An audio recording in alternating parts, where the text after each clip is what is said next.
দীপদার নামে কিন্তু আজকে এই ভিডিওতে মুখ খুলতে বাধ্য হব। কারণ কি, কারোর কাছে কিন্তু আমরা বিক্রি হয়ে যাইনি, বিশেষত আমি কারোর কাছে বিক্রি হয়ে যাইনি যে মুখ খোলার মতো সাহস রাখবো না। যখন যার ভিডিও থেকে যেটা আমি দেখবো সেটা নিয়ে কিন্তু বলার মতো সাহস আছে। কারণ কি, কারোর কাছে বিক্রি হয়ে যায়নি। এই কারণেই যখন একটা বড় বিপদে পড়েছিলাম না, তখন কাউকে পাশে দেখতে পাইনি। কারণ হচ্ছে আমার কারোর সাথে দূর তাক যোগাযোগ নেই। সেখানে যখন কোনো মানুষ আমাকে কমেন্টস করে যে হোয়াটসঅ্যাপ গ্রুপের মধ্যে যেই সমস্ত টাকা লেনদেন হয়েছে সেই টাকার ভাগ নাকি আমিও পাই, তাই নাকি দীপদার হয়ে ভিডিও করি, তো যে আমাকে কমেন্টস করেছিলে তাকে আমি কথাটা বলছি যে আশা করছি আমার এই কালকের ভিডিও থেকে বুঝে গেছো যে আমার সত্যিই কারোর সাথে যোগাযোগ নেই। হ্যাঁ, অনেক ভিউয়ারদের সাথে যোগাযোগ আছে, অনেক ভিউয়ার্স সত্যিই তারা আমাকে ভালোবেসে আমার কাছ থেকে এফবি বলো, ইনস্টাগ্রামে বলো আমার সাথে যোগাযোগ করেছে এবং তাদের সাথে কথা বলে সত্যি আমি খুব শান্তি পাই। এবং আমি না অনেক সময় যে ভিডিওটা আমি দিয়েও নি এখনো পর্যন্ত, সেই বিষয় সম্পর্কে আমি তাদের সাথে আলোচনাটাও করে ফেলি যে এই ভিডিওটা আমি দেবো, কিন্তু তোমাকে আমি আগেভাগেই বলে দিচ্ছি যেটা আমি জানো তো এখান থেকে জানতে পারলাম। এরকম আমি অনেকের সাথে আলোচনা করি যারা আমার ভিউয়ার্স, মানে তারা হয়তো জানতে পারবে না, কিন্তু যারা ভিউয়ার্স প্লাস আমার ইনস্টাগ্রামে পুরোপুরি হয় তাদের সাথে কথা, তারা আশা করছি আমরা এই ভিডিওটা দেখলেই বুঝতে পারবে। তো কালকের ভিডিওতে তোমরা আমার কালকের ভিডিওতেও তার আগে একবার বলে নিই যে hello guys, welcome to my channel. বন্ধুরা তোমরা কেমন আছো? আশা করছি খুব ভালো আছো, আমি খুব ভালো আছি। হ্যাশট্যাগ পায়েল পরিবারে আবার একটা নতুন ভিডিও তোমাদের সাথে কিন্তু চলে এসেছি।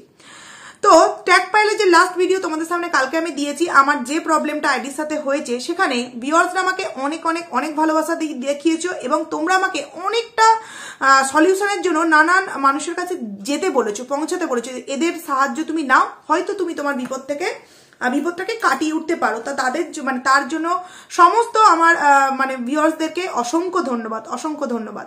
তারপর তো তোমরা আমার পাশে আছো, মানে এটা যে কত বড় পাওয়া তোমাদেরকে বলেও বোঝাতে পারবো না।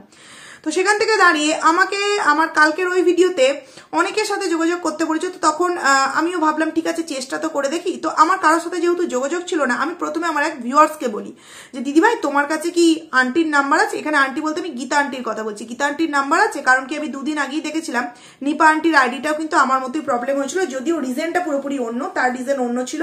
অ্যাড্রেস বারবার চেঞ্জ হয়েছে, তারপর তোমার ফোন নাম্বার বারবার চেঞ্জ হয়েছে, তো সেই কারণে ফোন নাম্বার না কি একটা বারবার চেঞ্জ হয়েছে, তার জন্য প্রবলেমটা হয়েছে। কিন্তু আমার প্রবলেমটা সম্পূর্ণ অন্য, যদিও আমার মতো প্রবলেম অনেকেই করছে, তবুও কিন্তু আমার ক্ষেত্রে এটা লাগু করা হয়েছে ওআইটি থেকে। তো যাই হোক, তো সেখানে আমি সেই দিদিভাইয়ের কাছ থেকে নাম্বার নিয়ে অনেকটা ভয়ে গীতা আন্টিকে একটা ফোন করি যে আমাকে কি বলবে। কারণ দেখো কোনোদিনও আজ 3 বছর ওয়াইটির জগতে আছি, কোনোদিনও এদের কোনো কারো কন্ট্রোভার্সি ক্রিয়েটারদের সাথে আমার কথা হয়নি। সেখানে প্রথম দিন কথা বলছি, সেটাও আবার নিজের প্রবলেমের জন্য, কিরকম একটা লাগে না।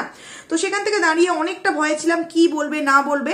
তবে এইটুখানি মনের মধ্যে কোথাও একটা আশা ছিল যে না, আন্টি খুবই একজন ভালো মানুষ। তো আমি যতটা ভেবেছিলাম তার থেকেও বেশি ভালো মানুষ হচ্ছে গীতা আন্টি।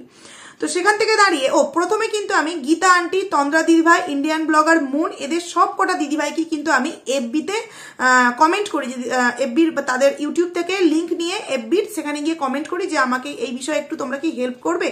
তখনও পর্যন্ত কিন্তু তারা কমেন্টসগুলো দেখেনি, যেহেতু প্রত্যেকেই ব্যস্ত আছে, তো কিভাবে দেখবে। আমার প্রবলেম হয়েছে আমি তাড়াহুড়ো করছি, কিন্তু তারা তো একটা নির্দিষ্ট কাজের মধ্যে সীমাবদ্ধ থাকে, তো সেখানে সঙ্গে সঙ্গে তো কমেন্টস দেখা সম্ভব হয় না।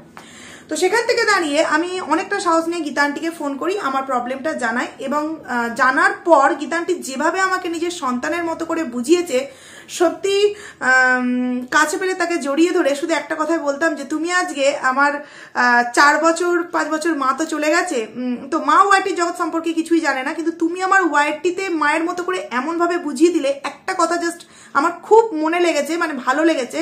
বলছে দেখ তুই নিজে এগো, নিজের ট্যালেন্ট দিয়ে তুই এগিয়ে যা, তাতে তোর কম ভিউজ হোক, কিন্তু কখনো কারোর কিছু ইউজ করে তুই এগোতে যাস না, তাহলে কিন্তু এইরকমই আবার একটা বিপদে তুই পড়বি। তো এই যে কথাটা বলেছে, সত্যি সারা জীবন যতদিন আমি ওয়াইটির জগতে থাকবো আন্টি, তোমার এই কথাটা আমার মাথায় কিন্তু সবসময় থাকবে।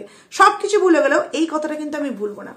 তো সেখান থেকে দাঁড়িয়ে আমাকে আন্টি বলে যে দেখ আমি তো কিছুটা তোকে বলছি, তো পুরোপুরিটা কিন্তু ইন্ডিয়ান ব্লগার মুন, মানে মুন্দি ভাই জানে। তো সেখান থেকে দাঁড়িয়ে মুন্দি ভাইকে বলা হয়, মানে আন্টি বলে মুন্দি ভাইয়ের নাম্বারটা দিচ্ছি, তুই ফোন করিস। তো আমি ফোন করি, ফোন করার পর মুন্দি ভাই অনেক আমাকে হেল্প করেছে। এবং মুন্দি ভাইয়ের সাথে আরেকজন দাদাভাই ছিল, আমার ঠিক নামটা মনে নেই, সেই দাদাভাইটার সাথেও অনেকক্ষণ কথা, মানে ফোনে কথা হলো, 3 জনে মিলে একসাথে। তো আমার প্রবলেম যেটা হয়েছে সেখান থেকে মানে উতরে আসাটা একটুখানি কষ্টকর আছে, তবুও ভগবানের উপর ভরসা, তারপর দেখা যাক কি হতে পারে। চেষ্টা তো এখন মানে চলছে, তারপর দেখা যাক কি হয়। তো সেখান থেকে দাঁড়িয়ে তারা যেভাবে আমাকে ওই টাইমটায় সাপোর্ট করেছে একবার ফোনেতে, সেখানে আমি সত্যি আমাদের মন্দি ভাই, গীতা আন্টি, তন্দ্রা দিদিভাই প্রত্যেকের কাছে আমি চিরকৃতজ্ঞ থাকবো। এবং যে দাদাভাইয়ের নামটা আমি এখন ভুলে যাচ্ছি, কিছু একটা নাম ছিল, টিভি কিছু একটা নাম ছিল, ভুলে যাচ্ছি, যাই হোক। তো সেখান থেকে দাঁড়িয়ে তন্দ্রা দিদিভাইয়ের সাথে আমার ফোনে কথা হয়নি, কিন্তু এফবিতে আমি যখন কমেন্ট করেছিলাম তখন কিন্তু আমাকে রিপ্লাই দিয়েছিল যে কি কারণ হয়েছে, কি হয়েছে। তো এরকমটা আমার সাথে কথা হয়েছিল, তন্দ্রা দিদিভাইয়ের সাথে ডাইরেক্ট আমার ফোনে কথা হয়নি। তো সেখান থেকে দাঁড়িয়ে আমি গীতা আন্টি এবং মন্দি ভাই এবং তন্দ্রা দিদিভাই এদের সকলকে আমি অসংখ্য ধন্যবাদ এবং আমার তরফ থেকে অনেক অনেক ভালোবাসা জানাই আমার ভিডিওর মাধ্যমে। কারণ দ্বিতীয়বার ফোন করে ডিস্টার্ব করার মতো সত্যি আর প্রয়োজন মনে করিনি, যে তারা ব্যস্ত। কারণ আমি যখন ফোন করেছিলাম তখন আন্টিও একটা শ্যুট করছিল তার ডেলি ব্লগ আইডির জন্য। বারবার মনে হচ্ছিল যেমন আমি ব্যস্ত থাকি, কেউ ফোন করলে মনে হয় যে না এই টাইমটা ফোন করলেই ভালো, তো সেরকমটাই মনে হচ্ছিল।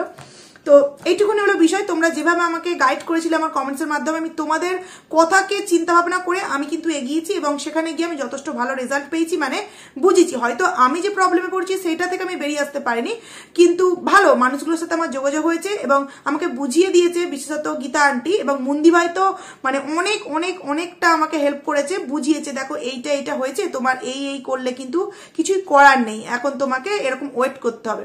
তো যাই হোক, দেখা যাক, এটা গেল। তো সেখান থেকে কেউ যদি বলে আমি হোয়াটসঅ্যাপ গ্রুপের সাথে জড়িত আছি এবং সেখান থেকে আমার টাকা লেনদেন আমার সাথে হচ্ছে, তখন কোথায় মানে মাথার ওপর কিরকম আকাশটা ফেটে পড়ে একবার বলো তো বন্ধুরা। তো সেখানে আজকে দীপদা ভাইয়ের ভিডিও, যেটা মেন প্রসঙ্গ, দীপদা ভাইয়ের ভিডিওতে আজকে তার সারাদিনের ভিডিওটাই কিন্তু একটা উদাসীন ভিডিও ছিল, মানে একটা মন কষ্টকর, একটা মানে কিছু একটা চাপা কষ্ট, এরকম একটা ভিডিওর মধ্যে পুরো প্রথম থেকে লাস্ট অব্দি এরকম একটা বিষয় কিন্তু আমাদের সামনে ডেডিকেট করে গেল। কিন্তু আমার বিষয় হচ্ছে কেন, কার জন্য, কিসের জন্য, কি পাওয়ার লোভে, কি ফিরে আসার লোভে তুমি এই জিনিসগুলো আজকের ভিডিওতে দেখিয়ে দিলে। তুমি নিজেও জানো যে তুমি এই জিনিসগুলো যখন দেখালে তোমাকে আবারও কন্ট্রোভার্সির মুখে তোমাকে পড়তে হবে। কারণ তুমি যেভাবে তোমার সারাদিনটা আজকে কাটালে, একটা মানে অন্যরকম দীপদা ভাইকে আমরা প্রত্যেক দিনের ভিডিওতে দেখতে পাই, চনমনে একটা মানে দাদাভাইকে, যেখানে সে তার সন্তান বাবাকে নিয়ে সবসময় বাড়িঘর নিয়ে ব্যস্ত। কিন্তু আজকের পুরো ভিডিওটাই দেখলাম মুড অফ। কিন্তু কেন? পুরনো স্মৃতি মনে পড়ছে, বুঝতে পেরেছি। আগের বছরের রোজ ডের যে বাইরে ঘুরতে যাওয়া, আনন্দ করা, গোলাপ দেওয়া, এগুলো মনে পড়ছে। কিন্তু কার জন্য মনে পড়ছে? তুমি যার কথা মনে করে আজকের দিনটাকে নষ্ট করলে। আমি তো এখানে বলতে চাই, রোজ ডে কিন্তু শুধুমাত্র একটা প্রেমিক প্রেমিকা বা হাজব্যান্ড ওয়াইফের মধ্যে হয় না, কিন্তু সকলকেই কিন্তু মন করলে রোজটা দেওয়া যায়, তাই না? আমরা জানি যে ফুল একটা পবিত্র জিনিস। তো সেখানে তুমি সমস্ত দুঃখকে একদিকে সরিয়ে দিয়ে ছোট্ট কিষাণুকেও কিন্তু একটা গোলাপ দিয়ে রোজ ডেটা কিন্তু পালন করতে পারতে। যে ভালোবাসার মানুষকে রোজ দিতে হয়, তো শুধু তো বলেনি প্রেমিক প্রেমিকা স্বামী স্ত্রী, এটা আমরা তৈরি করেছি যে এই স্পেশাল দিনটা যে প্রেমিক প্রেমিকা স্বামী স্ত্রী, কিন্তু এটা কিন্তু কোথাও লেখা নেই যে ভালোবাসা মানে শুধু স্বামী স্ত্রী হতে হবে। ভালোবাসা মানে কিন্তু মা বাবা সন্তান, এটা কিন্তু হতেই পারে। জানি আমার এই কথাটা শুনে অনেকে হাসবে, কিন্তু আমি এটাই মনে করি। যেমন রাখি পরানোটা, অনেকে ভাবে যে দাদা বা ভাইয়ের হাতেই রাখিটা পরাতে হবে। কেন? যাদের দুই বোন ভাই নেই, তারা দুই বোনকে রাখি মানে দুই বোনকে রাখি পরাতে পারে না? নিশ্চয়ই পারে। আমার দিদিও আমাকে পড়ায়, আমিও আমার দিদিকে পড়াই। ভাই নেই, তাহলে সারা জীবন সেই কষ্টটা রেখে দেবো? রাখি একটা পবিত্র জিনিস, দিদিকেও পড়ানো যায়, বোনকেও পড়ানো যায়। তো সেরকমটাই তুমি গোলাপটা কিন্তু কিষাণুকে দিও, মনের এই কষ্টটা আজকে একটু হলেও লাঘব করতে পারতো, মানে পারতে তুমি। কিন্তু সেটা তুমি কি করলে? পুরো ভিডিওর মধ্যে কন্টিনিউ করে গেলে যে আমার আজকে মুড অফ। তার মানে তুমি আবারও কন্ট্রোভার্সির মুখে পড়ার জন্য রেডি হয়ে ভিডিওটাকে করে গেলে। মানছি তোমার খুবই কষ্ট হয়েছে, কিন্তু তোমাকে স্ট্রং হতে হবে যে এরকম কষ্ট কিন্তু ভিডিওর মধ্যে তোমাকে দেখালে চলবে না। তুমি যত নেতিয়ে পড়বে ওদিক থেকে কিন্তু আরো বাঘিনীর মতো তোমার উপর তেড়ে আসবে। তোমার ওপর নানান দিক থেকে মানে ফাঁদ ফেলা হবে, কি করে ওই ফাঁদটাতে একে ফেলা যায়। যেরকম আগের দিনের কমিউনিটি পোস্ট থেকে তোমার কোথাও না কোথাও একটু বোঝা হয়ে গেছিল যে আসল ব্যাপারটা কি, যেটা কিনা আমি আমার আগের দিনের ভিডিওতে বলে দিই, মানে আগের ভিডিওতে পায়েলস ফ্যামিলির ভিডিওতে বলে দিয়েছি। দেখো, আমরা তো দূর দূর থেকে ভিডিও করছি, গোপন সূত্রের খবর ভিউয়ার্সদের মাধ্যমে পাচ্ছি, কিন্তু সেই মানুষটা তো চারিপাশের খবর আশা করছি পুরো ডাইরেক্ট জায়গা থেকেই পায়, তাই না? তো সেখানে সেই মানুষটার কতটা কষ্ট হয়েছে একবার ভেবে দেখো, এবং সে যে কতটা এই রিনাকে ভালোবাসে, তার মানে ভালোবাসতো বা এখনো বাসে, তার প্রমাণ কিন্তু তার আজকের ভিডিও। সেখানে তোমরা একবার ভেবে দেখো যে রিনা তার আজকে যে বিছানাটা মানে পালঙ্কটা খাটটা দেখালো, সেখানে একজন কমেন্টস করেছে যে তুমি এই যে খাটটা এখানে লাগিয়েছো, তোমার একবারও মনে হচ্ছে না এই খাটটায় তোমার আজকে 5-6 বছরের কত স্মৃতি আছে? কি করে মনে থাকবে? ওর কি একটা খাঁচিতেই মানে বিছানাতেই সমস্ত কিছু হয়েছে? ও তো দুদিন আগে অন্য বিছানায় গিয়ে অনেক কিছু করে এসছে। আর একটা প্রমাণ, ওই যে বেড কভারের প্রমাণ দিয়েছি, গোলাপের প্রমাণ দিয়েছি, হাতের নেল পলিশ পিঙ্ক কালারে, যে পিঙ্ক কালারের নেল পলিশটা ওই রোজটা ধরে আছে, আর মানে গোলাপটা নিয়ে আছে, আর ওই বেড কভার মানে ওটা দাঁত ফোগলার বাড়ি। আর আজকে হচ্ছে ব্ল্যাক কালারের নেল পলিশ পরলো পিঙ্কটাকে তুলে, আর ওই রোজ দেওয়ার হাতেও কিন্তু পিঙ্ক কালারের নেল পলিশ আছে বন্ধুরা, তোমরা দেখবে গিয়ে। তো সেখানে দাঁড়িয়ে তোমরা এই যে কমেন্ট করছো না পালঙ্কের কথা, মানে খাটের কথা বা বিছানা যেভাবেই তোমরা বলো, কি করে মনে পড়বে যে মায়ের মুখ দিয়ে সরস্বতী পুজোর প্ল্যানিং হচ্ছে, যে মায়ের মুখ দিয়ে রোজ ডের প্ল্যানিং হচ্ছে, যে মায়ের ফোন কেনার জন্য রেস্টুরেন্টে খেতে যাওয়ার প্ল্যানিং হচ্ছে, সেই মায়ের মুখ দিয়ে ছেলের অসুস্থতার জন্য, ঠিক আছে ভাই ডাইরেক্ট ফোন করতে পারবো না, আশেপাশের কারোর কাছ থেকে ফোন করে একটি বার তো জিজ্ঞাসা করাই যায় আমার ছেলে কেমন আছে গো, ছেলেটা ভালো আছে তো? যে এইটুখানি প্রয়োজন মনে করে না, সে ওই বিছানাটায় কি করেছি না করেছি, কিভাবে স্মৃতি আমাদের একসাথে জড়িয়েছিল, সেগুলো মনে করবে বলে মনে হয় তোমাদের? ওর মনে করার সময়ই নেই, দেখছো না এডিটটা পর্যন্ত আগে করে আসে, কারণ রাত্রি যাপন ফোনের মধ্যে সেক্সুয়াল চ্যাটিংটা চালাতে হয় এখনো পর্যন্ত। কাছে গেলে তো ডাইরেক্ট, আর দূরে থাকলে সেই আগের পদ্ধতি অ্যাপ্লাই করে ফোনের মাধ্যমে। তো সেখানে ছেলেকে নিয়ে ভাবার কোনো রকম কোনো সময় আছে বলে মনে হয় বন্ধুরা? না, মনে নেই, মনে হয় না, কখনোই কিন্তু মনে হয় না। সেই জায়গায় দীপদা ভাই কিন্তু আমাদের সামনে বললো যে তোমাদের যদি রোজ লাগে তোমরা আমাদের বাড়ি থেকে নিয়ে যেতে পারো, তবে রোজ যাকে দিতে যাবে তার হাত মানে দেওয়ার আগে কিন্তু ঝরে পড়ে যাবে, কারণ এই গোলাপগুলোতে একটু পাপড়িগুলো অনেকটা ছড়ানো হয়। এবং লাস্টের দিকে যে কথাগুলো বললো যে অনেক গোলাপ দেওয়া নেওয়া, প্রেমিক প্রেমিকা ওয়াইটিতে অনেক প্রেমিক প্রেমিকা, সত্যি ওয়াইটিতে প্রেমিক প্রেমিকার ছড়াছড়ি হয়ে গেছে। প্রথমে দাদা, তারপরে তোমার ডাইরেক্ট নাম নিয়ে কমিউনিটি পোস্ট, তারপর হাজবেন্ড, তারপর আমাদের সামনে এখন পরিচয় কি যে বন্ধুর সাথে রেস্টুরেন্টে খেতে গেলাম, বন্ধুরা মুখ আর দেখাতে পারলো না, দুদিন পর আবার ডাইরেক্ট আমরা কি দেখতে পাবো? হাজবেন্ড। তো সেই মেয়ে কখনো কি একটা স্থির সংসার করতে পারে, বা কখনো কি তার সন্তানের কথা মনে করতে পারে? বন্ধুরা তোমরাও না কি সব কমেন্টস করে ফেলো। আর দীপদা ভাই তুমি এই যে কথাগুলো বলছিলে না যে গোলাপ দেওয়া নেওয়া হবে, অনেক কিছু দেখতে পাচ্ছি, অনেক কিছু শুনতে পাচ্ছি, এইগুলো বলে তুমি নিজেকে যেমন ছোট করলে যে তুমি কারোর জন্য কষ্ট পাচ্ছ, এই যে তুমি এইটা নিজে যেমন নিজেকে ছোট করলে, তেমনি আমাদের মতো ভিউয়ার্সদেরকেও তুমি কোথাও না কোথাও একটু বোঝালে যে তুমি কিন্তু দুর্বল হয়ে যাচ্ছ। এই দুর্বল হওয়াটা কিন্তু হলে তোমার চলবে না, তোমাকে স্ট্রং হতে হবে। যে তুই গোলাপ দিচ্ছিস তো কি হয়েছে, দেখ তুই তো একটা মানে এমন একটা ছেলেকে ভালোবেসেছিস যে কিনা তোর জন্য প্রযোজ্য না, কিন্তু আমার ভালোবাসা আমার সন্তানের জন্য, দেখ যে কিনা আমার জীবন মরণের সঙ্গী, দেখ এটা তোমায় দেখিয়ে দিতে হতো, কিন্তু তুমি সেটা না করে তুমি পুরো ভিডিওটা কষ্ট প্রকাশ করে, যেটা সত্যি মেনে নেওয়ার মতো নয়। দেখো এটা আমি না বললেও কিন্তু তার এই বিষয়টাকে নিয়ে আমি কিন্তু তাকে পজিটিভ ভিডিও করলেও পারতাম দীপদা ভাইকে নিয়ে, কিন্তু আমি সেটা করলাম না, কারণ যে জায়গাটায় ভুল বলে মনে হচ্ছে সেটাই বলেছি। এরপর আসছি দাঁত ফোগলার কমেন্টস। ও বাবা, শুরু হয়ে গেল, কেন হবে না? আরে 4-5টা রিলস ভিডিও দিয়ে যার 400-র উপরে সাবস্ক্রাইবার করে নিয়েছি ওয়াইটি আইডিতে, সে নাকি বলেছিল আমি ওই ফ্যাশনের জন্য নাকি একটা আইডি ওপেন করেছি, তাতে আবার রিলস দিয়ে 400-400টা সাবস্ক্রাইবার কিন্তু গেইন করে নিয়েছে। কারণ দুদিন পর তো স্বামী স্ত্রী দুজনে মিলে ইনকাম করতে হবে, কারণ কি দাঁত ফোগলার বাড়িতে তো গেলেই ঝাঁটা নিয়ে তার মা বিদায় করে দেবে, তো তার জন্য এখন তো নতুন বাড়ি একটা তৈরি করতে হবে না? রিনা তো করছেই, তো দাঁত ফোগলাকে একটা আইডি ওপেন করে দেবে। সেই জন্য কমেন্ট করতে চলে এসছে যে আমার বাড়ির দেওয়ালের রং নিয়ে এত সবাইকার মাথা ব্যথা কিসের? দুদিন পর আমার বাড়িতে অনুষ্ঠান আছে, সব পরিবার মিলে তোমরা চলে আসবে। না, তোর বাড়িতে যাওয়ার আমাদের প্রয়োজন নেই, তোর বাড়িতে যাওয়ার প্রয়োজন আছে তোর ওই স্পেশাল দিদির, যাকে কিনা ওই মিথ্যে ফোন করেছিলিস, গলাটা কেউ চিনতে পারলো না, মানে তোর দালাল ভাবলো আমরা কেউ চিনতে পারবো না, ওটা ছিলিস তুই, সেটা সবাই আমরা জেনে গেছিলাম।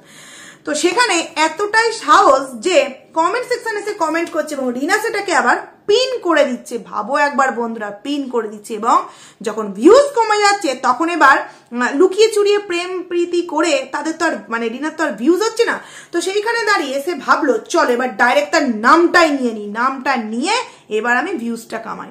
হুড় করে ভিউজ গেছে। এই হলো না শিক্ষার অভাব। এদিকে দীপদা ভাইয়ের ভিউজ কিন্তু অনেকটা ডাউন, কিন্তু সে একবারও তার ভিডিওতে কোনো পরকীয়া সংক্রান্ত বিষয় নিয়ে কিন্তু টাইটেল থাম্বনেলে খেলিনি। তার মনে যেটা হয়েছে, তার মনে যেটা মনে হচ্ছে সেটাই কিন্তু সে আজকে ভিডিওর মধ্যে দেখিয়ে দিয়েছে। এটাই হচ্ছে শিক্ষার অভাব।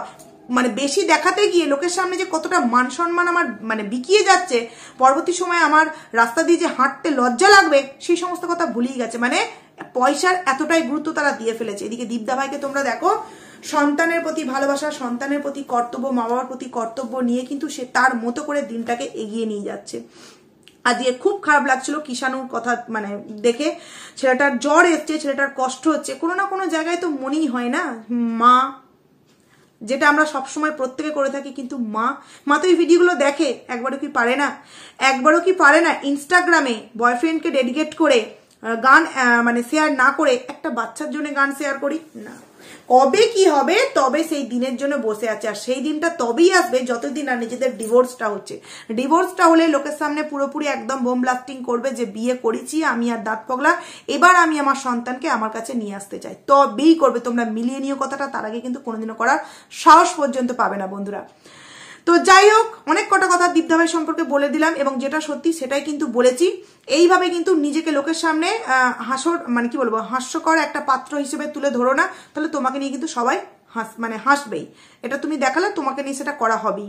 তো যাই হোক, চলো বন্ধুরা, ভিডিওটা কেমন লাগলো তোমরা অবশ্যই কমেন্টস করে জানিও, এবং ট্যাগ পাইলে আমি কিন্তু প্রতিদিন ভিডিও দেবো, 3 মাস অবধি আমি ভিডিও দিতেই থাকবো, শুধু আমার মনিটাইজেশনটা অফ থাকবে, তারপর দেখা যাবে কি হবে। ততদিন অবধি আমি আমার মনকে শক্ত করে ভিডিও দিতে থাকবো। আমার এই মুহূর্তে এই ভিডিও থেকে আর্নিং না হলেও চলবে, কারণ ভুল করেছি, ভুলের জন্য শাস্তি পেতে হবে। তবে হ্যাঁ, পায়েলস ফ্যামিলিতেও কিন্তু প্রতিদিন ভিডিও দেবো, আর পায়েলস ফ্যামিলিতে কিন্তু তোমরা সাবস্ক্রাইব করতে কিন্তু ভুলো না। তো চলো, টাটা।